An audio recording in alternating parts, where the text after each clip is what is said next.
Hi, everyone. This is Terri, and I'm here with another pop-up interview, and this is season 2. I'm so excited. Season 1 was such a huge success that after a short hiatus I came back because I wanted to do some more. It's just fun. It's a fun way for me to connect with people who like books. If you've never seen one of my pop-up interviews, that's all it is we just sit and talk about books. So if you're an author, if you're a book blogger, I'd really like to get some book bloggers, or if you're a service provider, come check out what we're doing, and I will get you hooked up so you can be on my show. First thing I'm going to ask you, though, is click the subscribe button down below and click that little bell just so you'll get any notifications of all the wonderful people that I have coming up. Because it is a pop-up interview, the interviews come up randomly, hence the name Pop-Up. So you never know when they come up. Nothing's researched, nothing's rehearsed. It's just whatever comes out of my head and whatever comes out of the head of the person I'm speaking with, which is going to be a great example of who I'm speaking with today. This is Negeen Papehn. Hi, Negeen. How are you? Good. How are you? I'm good. Thank you. Thank you for being here. I appreciate it. Thanks for having me. I'm so excited to be back. Yes, Negeen was here on season 1, but she has a great new book that she's going to talk about in just a little bit. And she wanted to come back and share it with everybody again. And I said, well, hey, sure, why not? So, Negeen, you're in California, right? I am. Yeah, I'm on the West Coast. Okay, so I got to ask you before we get started, just because this summer, California was in the news like every day. So were the fires close to you at all or anything? They actually were. We got evacuated for 5 days. The fire literally, so I live in a cul-de-sac, and there's a main road that runs down basically through, where I live in Oak Park, it's like it runs down through into Agora and all that kind of stuff. And right across the street from the main street was the fires were up in that block, one of them anyway. And all we needed was an ember from the church that started to burn to fly into our backyard. Oh my gosh. Really, really close. Yeah. And my parents actually, half their block burned down. It was insane. I mean, my dad, he went back up on, I want to say it was Friday morning, but we all got evacuated Thursday. And we actually left here, went to my brother who lives in Thousand Oaks, thinking that we were going to be okay. We had just settled everybody down. 12 o'clock, we get another evacuation notice. We have to leave his house. So at 12:30, we all drive down into the valley to stay with family down there. And it was crazy. My husband and I were up until 3:30 in the morning watching the news. My mom, we were all staring at it because it was so close to our houses. We just kept thinking our house was going to show up on the news. And then my dad made his way back up, I think Friday or Saturday morning, and he called, and it was like 6 in the morning. We barely had any sleep, and I hear my mom crying from the living room. So I run out thinking, that's it. One of our houses have burned down. My dad's gone to check them all. One of us has lost our house. And I run into the living room, and I'm looking at my mom going, what is it? Oh my God, whose house is burnt? And she goes, nobody's. Your dad says our house is standing, but you have to see the block. And you don't quite understand it till you show up. And when my husband and I stopped there on our way, finally a couple of days later when we came to check on the house, oh my gosh, it was devastating. There's 4 or 5 houses burnt down to the ground. And my parents actually got really lucky because the fire came around and burnt like part of their neighbor's house in the back.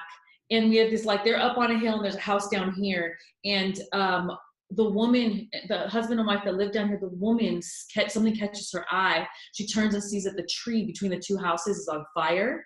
So she screams, runs out, grabs her hose, and is able to start like putting out the flames. Her husband jumps in his car, comes around to my parents' house, grabs their hose, and puts the fire out. Oh, wow.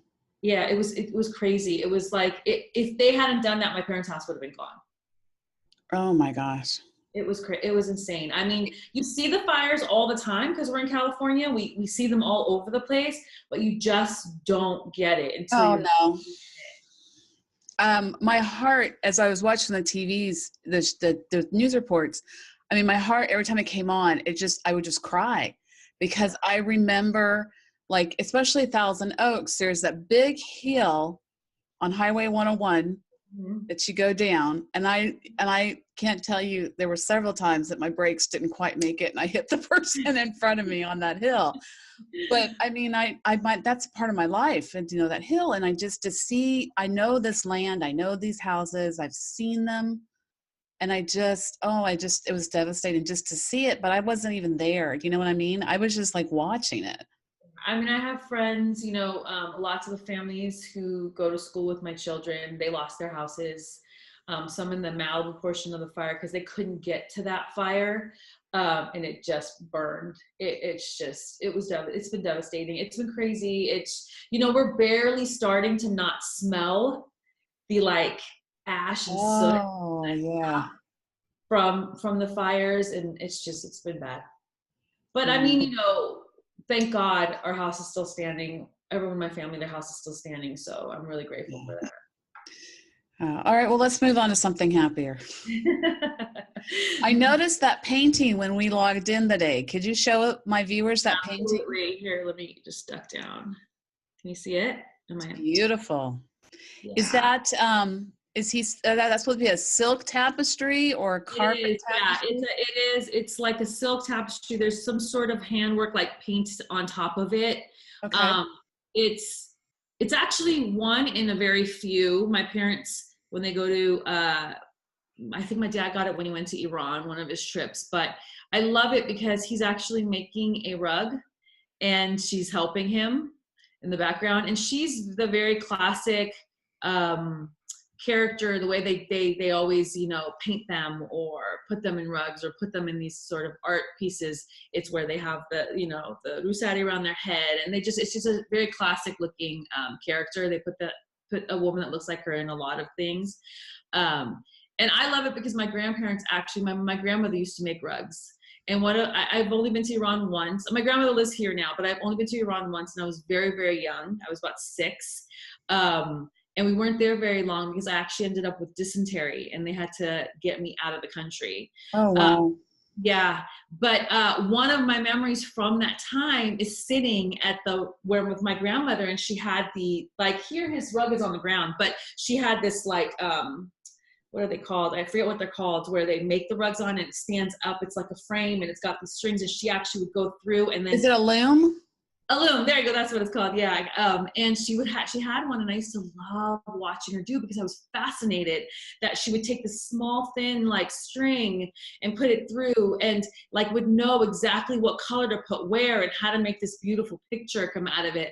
I love this photo because this painting, because it reminds me of them, of my grandparents. So, wow, that's beautiful. That's yeah. That's very, very, very beautiful.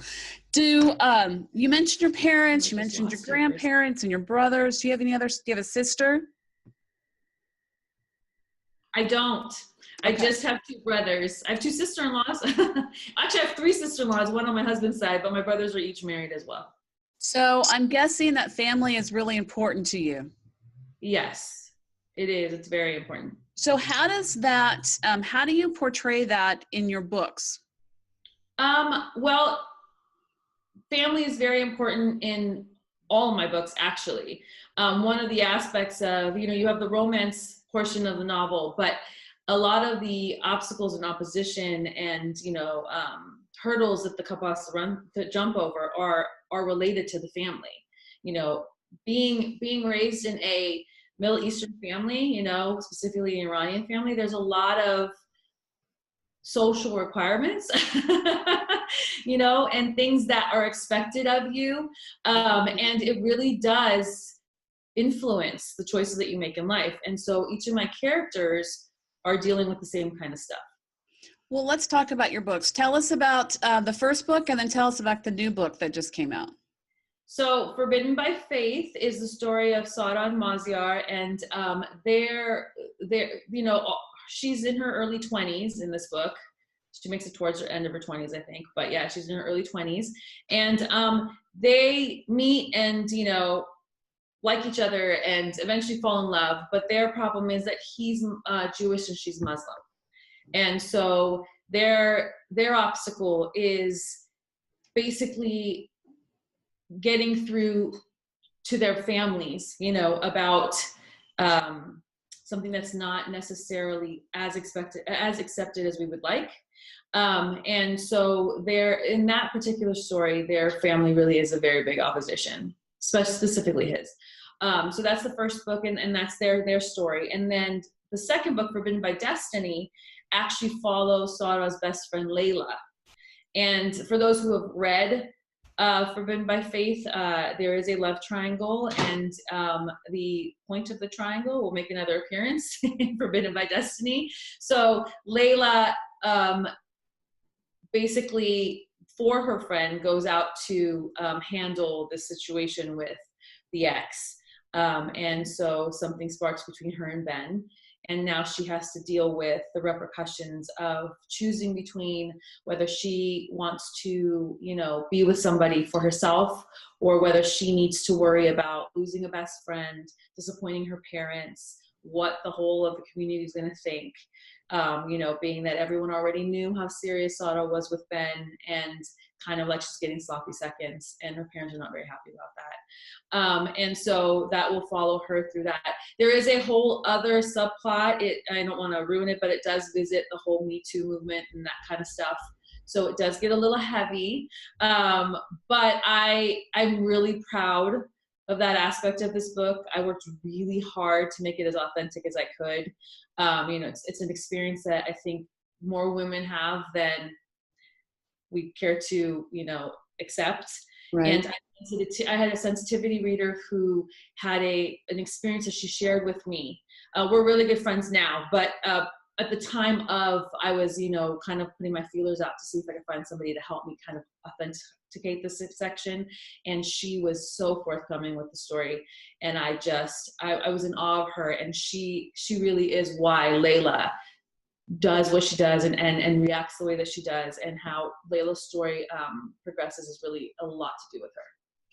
Well, that actually brings up a really good point. I was having a conversation with an author, I don't know, a few months ago, but we were talking about some of the misconceptions with fiction, and especially and I was watching a video too about, this author was talking about the misconceptions of romance writers, and about how fiction is just really, especially romance, is just really kind of, oh, I'm so sorry. I didn't silence that. That would be a text from my husband, everybody. I forgot to silence my phone. Don't you just love technology? Okay. So, anyways. So she was talking about how she gets, a lot of times people say romance is just fluff. But don't you think that fiction, regardless of the genre of fiction, has the power to move people? Oh, absolutely. Absolutely. I am not of the belief that romance is fluff. I don't think that I think we kind of get a bad rap, you know what I mean? But I absolutely feel as though fiction can move people. I am of the belief that no matter what genre you write, it is absolutely impossible not to put some truth into your story. I just can't, I don't know where you would write it from. I mean, even if you are creating characters that are aliens, you know what I mean? It doesn't even really matter. I feel like a piece of you, a piece of people that you know, pieces of stories that you've lived through or that you've heard of, all make it into a book. I mean, there's no way, if you haven't experienced your heart being broken or know someone who has, how are you to write about that? Do you know what I mean? How do you do that? So I am really, I don't believe it's fluff, and I do believe it can move you. And I think that romance actually has the ability to do that a lot, because people love that whole romance vibe and the whole falling in love, and they like the up and down, and then the end, the happily ever after, and all that kind of stuff. And I feel like, for me anyway, I like to put other things in there as well. So I've had a lot of reviewers tell me that my books are not the traditional romance, that I talk about topics that are a lot more complicated, than just the boy meets girl, boy falls in love with girl, boy loses girl, all that kind of stuff. And I actually pride myself on that. I love those types of romance. I love any genre, but I love there to be some romantic element to it, because I just like that. But I like the heavy. I like the, the roller coaster. I mean, you know, if I make a reader cry and they hate me for it, I'm sitting in the back like cheering because I want you to cry. You know what I mean? Yeah. I want you to feel. So I that's like can't tell you how many books I have cried. And a right? lot of times I'll read at night in bed, and I'll have the Kindle and I'll have it so that it's black and then with white text so it's a little bit darker. Yeah. And I'll be like crying. My husband will wake up, you know, he's like, "What's wrong? What's wrong?" I'm like, "Oh, they just did." And he's, I know. I I woke do up the for same this. thing. I've done the same thing, and I'm trying to cry really quietly, like trying not to shake so he doesn't wake up. But I love that. I love books that break my heart. I love stories that haunt me. You Yeah. know what I mean? That I can't put, like, I can't stop thinking about for a week or two to come. You know, after the book is over. I love that. And I don't know if my stories do that, but I aspire to do that. You know what I mean? I want to be that person who writes those Well, stories. I think the fact that you are touching on a Muslim and a Jewish couple, and Mhm. you're, you know, that it's not like a Southern Baptist and a Methodist got together and went out on a date. Yeah. You know what I mean? Yeah. So I think that just alone is brave and encouraging, and I applaud you for that. Now, if I remember from our last interview, Mhm. was the couple based on you and your husband? Loosely. They were Okay. loosely based on me and my husband. I'm Muslim, he's Jewish, we're both Iranian. We didn't have as much of a struggle, but it could have very well have been their story, which is the more common story. If it, you know, because here, you know, in the States, it's not like we're kept separate, you know what I mean? Or like, you know, they do their sort of social things, we do our sort of social things. It's all mixed in and all the Right. kids are together. And so it's not so important to all of us all the time. You know, some people it is, but you know, overall, it's not so important, but it doesn't happen as frequently as you would want it to because the families are just not, you know, really on board with that. Right. Now, if I remember correctly, you are a dentist. Yes, I Okay. am. Well, then you will be happy to know that since our last meeting, I have gone to the dentist numerous times. I've got caught up on everything. I'm very proud of you. It I think took a you lot. told me you didn't like the dentist last time. I don't. The very first deep cleaning I had to go through, I used a laughing gas and not Valium. I had 3 Valium in my system and the laughing gas. And I was just, but now I can go in because I think now I know them. And so I go in and I'm fine now. Unless they're going to do major work, I don't do that. I'm good. But with working full time, how do you squeeze in a book? And you've got 2 sons, right? I have 2 sons. Okay. Um, so I work Wednesday through Friday. Okay. And so I have Mondays and Tuesdays off. Uh, that's been the case since I started writing. But I think I told you this last time, I just write in the in-between. I never stop. It's always happening. Even though I have those 2 days off, it usually ends up being one day of running all the errands, you know, and trying to get everything done. And I'll cook like 3 different meals and just have it all ready to go by the time the kids get home so that I can get a couple hours in the following day. But you know, being that you're a writer as well, you know, sometimes just because you have the time, it doesn't always come, you know? Right. And so you'll be in the mood to write and, you know, I'll be at work and I'll have like a slew of patients and I'm on this like roll. I'm lucky because my office is very supportive of the whole writing. My boss, I always call him my number 1 fan. He's funny. He refuses to let me post about my book, my paperbacks being available until he gets to order the very first 2. So I show up. Oh. Yeah. You know what? Tuesdays when the books come out, but I don't post about it till Wednesday because I got to get to work on Wednesday. I have to go on his account myself because he has no idea how to do it. And I have to order him the copies. And then I post for myself on my account. So they're really, really good. When they see me like tapping away, they'll come in and kind of like, doctor, you have room, you know, so-and-so. And I'll be up right there and I'll get a couple sentences down and then I run back out. I'm constantly doing it. I do it whenever I can. I don't really even know. I don't have a formula, honestly.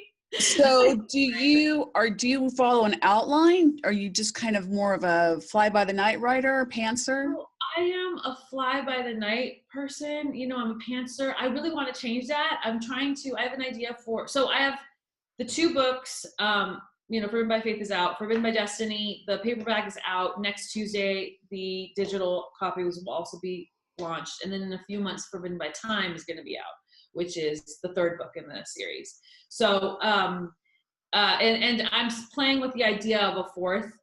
I'm not 100% sure. I also have this other idea for a different series too. So I'm kind of playing with it, but I want to try to plot it all out. I feel like it would be a lot easier. Yeah. I do a lot of, plotting, like driving. When I'm driving to work and driving back, I have friends that plot call with me. I have a critique partner who's amazing, who gets on the phone. Plot call? Yeah, plot calls. Those are my favorites. I like that. I like that term. I love plot calls. They're the best. I have a girlfriend who does it with me literally. We do it, I think, once or twice a week. She's a maniac. She writes nonstop. She's got like 3 or 4 books going at a time, and she'll call me on my drive. And she's hours ahead of me, but she's always awake. So she'll call me on my drive home, or she'll be like, I need a plot call like ASAP. And so I'll call her and I'm like, okay, remind me which one we're talking about right now, because I feel like you've got 10 going at all times. And so we plot call and we bounce ideas off of each other. I'll come up with kind of like the skeleton of it, and then I usually present it to her, hash out some more stuff, and then I'll kind of put it together, and then I do it with my critique partner, and then I go from there. So I do have like a basic skeleton of what I'm doing. I don't have it like scene by scene, like some people do, which I think would be so much easier to do. Sometimes I turn and twist, and I'm like, wait, how did I get here? And now what am I going to do? And so it gets a lot messier, I think, when you're a pantser. Well, but you're not really a pantser. You're a term, a plotzer.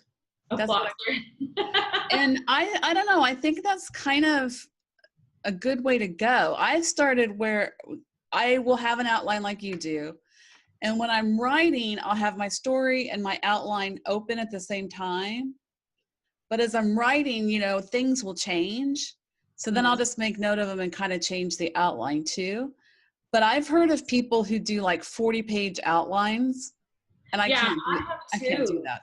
I have friends who write it scene for scene, and I think that that's amazing. I don't even actually write down the outline. The outline's in my head. Okay. But I'm going to start writing down the outline. I have this one standalone book that I finished in between Forbidden by Faith and Forbidden by Destiny when I was trying to get Forbidden by Faith picked up. So I hadn't even started Destiny yet. But, and that one is actually one of my favorite stories. It's not published though. But it has a dual timeline and a dual point of view. Okay. So that one I actually did, like I had written down scenes because I couldn't keep track. So I had like the past and the present and the scenes and it comes from different whose perspective it was going to be. And when I wrote that one, it felt so much easier, even though it was a few sentences of the scene. It was like, oh, that's the next scene. Oh, that's the next scene, And so it felt like it was like it flowed a lot better. So I kind of want to push myself to maybe go scene by scene. That was a little bit easier, I feel like, because I had dates and it was just like kind of I could do the scenes that way. I don't know if I could make it happen with this stuff, but Do you ever encounter writer's block? Oh yeah, absolutely. So what do you do in those cases? I stop writing. I completely stop writing. I know a lot of people do all this other creative writing stuff. I don't. I walk away. I've gone I've gone weeks without writing, like where it'd be a week and then I'll go another week and then, finally something. Well, I'm so sorry. My house phone's ringing. I thought I turned that ringer off. You know what? That's okay. We're even now. Oh gosh, I totally thought I turned it off. I guess it didn't work. Anyhow, so I will just leave it alone. I don't do anything. I start binge watching TV. Yeah. What do you watch? Oh, it just varies. Like right now, I'm currently watching like the seasons of The Fosters. I just jump around. Which I really like. It's a really cute like story. It's about this couple, these two women who like foster all these children and all the obstacles and stuff. It's a nice story. I like it. But I just depends. That's what I'm watching currently. Well, sometimes I've found like when I'm finished, even if I have everything ready to go for the next book or the next story, I can't. I'm I'm just with you. dead. Yeah, I'm with you. I'm with you. I can't go straight into the next story. Mm-mm. That was what was really hard actually for me between Destiny and Time, because my publishing house wanted them to be back-to-back releases. And so I did not get that sort of like brain break, of a few months where you just kind of just let it go. I couldn't. I had to jump into the next one. And I got a lot more block with that because I was forcing myself to write, and it was Right. just exhausting. So I do really agree. I feel like that sort of a month of just vegging out is so necessary. Some people Now, don't do that, though. you mentioned that you like to read books at night and stuff like that. So, who are some of the authors that you go to when you're looking for a break and you want to read something? Honestly, right now, I've been reading books by other authors that I know. That's what I'm going to at this point, because we always read each other's stuff, and we try to review each other's stuff, and we support each other and stuff. So I have a bunch in my Kindle right now that I'm trying to make my way through. I honestly haven't had very much time to read. I Right. can't work that in. You know what I mean? I can juggle work, the kids, the husband, life, but I can't, and writing, but I can't find a place to stick the reading in all the time. So by the time I sit down and read, it's like 2 pages and I'm passing out. Yeah. So No, I understand that. I read a lot of my friends' books. How do your kids feel about you writing romance books? They're too little to worry about that yet. They're 9 and 11. Okay. So they don't really get that they're probably gonna, start reading it and then be like, oh, I can't read this. But, they're just super proud of me, especially my youngest. My 9-year-old is very, very creative.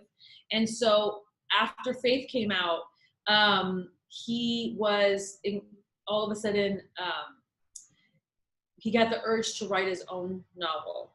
So he has a novel that he's written that he's got to do Google Docs, and I go in and I edit it for him after he's written like a page or whatever, because I'm his editor, he says. And he's writing this like dragon story. And so it's really motivating for him, and he's really, really into that stuff. And so he's really proud of me, Oh, good. that he tells everybody his mom's written a book, and stuff like that. So they're proud of me. They're not at the point yet where they're going to be like cowering and not being able to read them. My brothers refuse to read them. They'll buy them, but they refuse to read them. Why is that? Because my middle brother, both of them actually say they'd be really uncomfortable knowing that there are some heated scenes that they don't want to read them because they don't want to know that their sister could write that stuff. Yeah, my husband, he's gotten my books, but he won't read them because he doesn't read fiction books. He's always reading like business books or memoir type books. And he said, I can't. And then I do paranormal, and he thinks that's weird anyways. My husband, he just doesn't read. He's not a reader. And he actually, I don't know if I told you this on the last interview or not, but he finally got through Faith because he figured out how to make Siri read it to him. So he put it on his phone, like I sent him the copy, and he got Siri to read it to him on his commute because he's got a long commute. And so that's how we got through that one. So now he's like, you got to send me the other copy for Destiny so I can have Siri read it to me. That's a good idea. I should maybe try that. That's I don't know how he does it, but yeah, that's how he gets through my books. Yeah. Now, when you were writing the romance part, did you ever talk to him about getting like from the male perspective? Like, how would you feel if this happened? I'm sorry, I just cut you off. What did you just say? Okay, I'm sorry. So when you were writing and you were talking with your husband, you're writing, did you ever ask him questions about like what it's like for the man's perspective on certain things? Yes, I did. A lot of Faith, actually, I would ask him a lot of stuff like, what would your parents do if you, or what would, friends that what would they, and stuff like that. I did a lot of that. He actually helped me a lot with the, just the cultural aspect on his end, because it is different than the cultural aspect on mine, and things like that. But yeah, and that one standalone that I actually write from a male's perspective, I would make him read, or I would stop and be like, what would you say if someone said, you know, or if someone did this? So yeah, I definitely do. I actually have a few, two of my best friends, their husbands, my best friends aren't even like my biggest fans, but their husbands are my guy sensitivity readers. So they read through Faith before I even had it published. And we did a whole like book club at one of their houses, and they were like giving me I was taking notes, and and I revised based on a lot of stuff that they said. So I do have male perspectives all the way around. How did you feel having them give you input on something that you had worked so hard on and you thought it was great? You know, I think that it's funny. I think at the time with Faith, because it was my first go at it, it wasn't as hard. Do you know what I mean?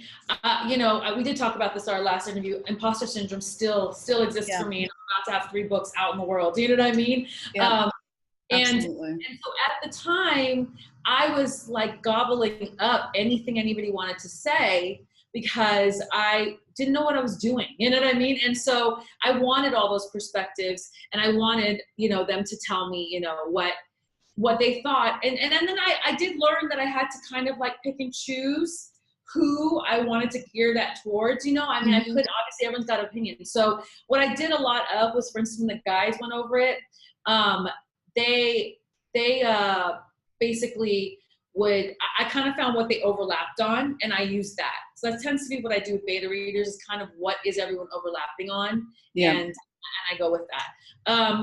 I think now it's a little bit harder. I mean, the people who are doing it for me, like my critique partners and my author friends who edit and stuff for me, that stuff doesn't faze me at all, because I trust them, you know. I know they think I know how to write. I know that they're just trying to help. And so I don't get offended.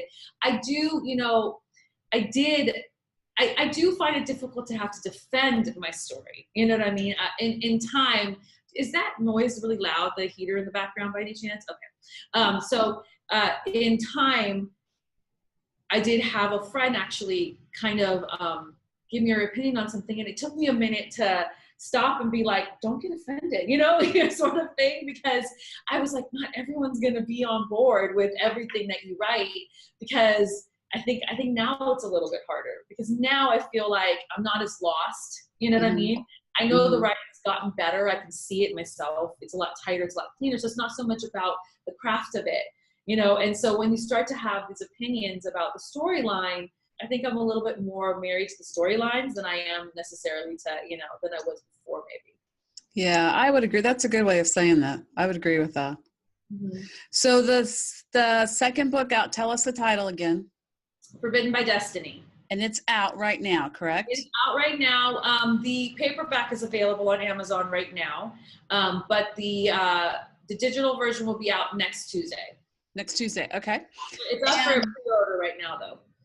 And tell us all of your social media stuff. Where can we find you?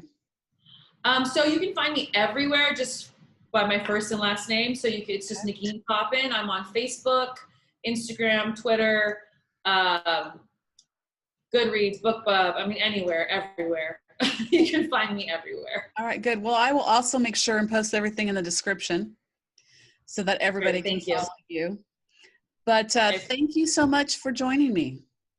Thank you for having me. It's always great having these pop-up interviews with you. Yeah, you know what? They're so much fun. I missed them. I almost wasn't going to do them again.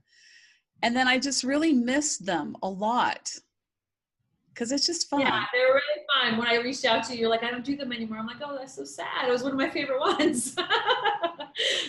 Well, and I actually thought of you. I was like, well, if Negeen liked them, then other people, I probably should just do it. Nice. I'm glad I convinced you. Well, thank you everyone for tuning in. Again, this is season 2, and this is Negeen Papehn, and I'm here. We're doing pop-up interviews. If you haven't already liked this page and hit the little bell and hit the subscribe now, go ahead and do that. And that way, anytime that these interviews come up, you will get notified so you can see them. And make sure that you check out all of Negeen's hyperlinks in the description. Check out her books, because you will like them, I promise. And again, before I forget one thing, yes. Forbidden by Faith will actually be free in the digital from the 19th to the 23rd. So if anybody wants to download it then. All right, there you go, people. It's free the 19th and the 23rd. Come on. Y'all help her out. She's good. You'll like it. Trust me. Thank you very much, and everybody have a great day. Bye. Thank you.